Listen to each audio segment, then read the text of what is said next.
আমরা এখনো কিন্তু রাজনৈতিক প্রেক্ষাপটে মাঠে হিংসার বাইরে এই রাজনৈতিক চর্চাই করে যাচ্ছি এবং আমরা চাই এই পরিবর্তনটা রাজনীতিতে আসুক এবং অপরাজনীতি বা প্রতিহিংসার রাজনীতির শিকার হয়ে 15 বছর যারা জানে যে তার জন্য মানুষকে কতটা ত্যাগ করতে হয়, কতগুলো আত্মত্যাগ, কতগুলো হত্যাযজ্ঞ আমাদেরকে দেখতে হয়েছে। তো সেই অপরাজনীতি, সেই কালচার আমরা আর চাই না। আমরা চাই প্রত্যেকটা নাগরিক, এলাকার প্রত্যেকটা নাগরিক যেন সুরক্ষিত থাকে, নিরাপদে থাকে। নাগরিক হিসেবে সেই নিরাপত্তা যেন তাদের করতে পারি। ধন্যবাদ আপনাদের সবাইকে। নির্বাচন কমিশন এবং আইন শৃঙ্খলা পরিস্থিতি নিয়ে নির্বাচনকে সামনে রেখে আপনার কোনো অবজারভেশন আছে কিনা, এবং যেহেতু জামায়াত ইসলাম আপনাদের বাইরে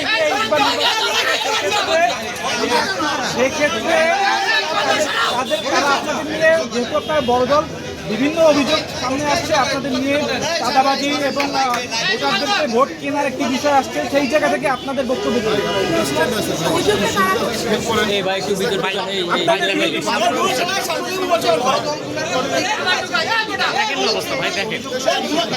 ভাই আপনার হাতের মোবাইলগুলো সরান না, হাতের মোবাইলগুলো সরান।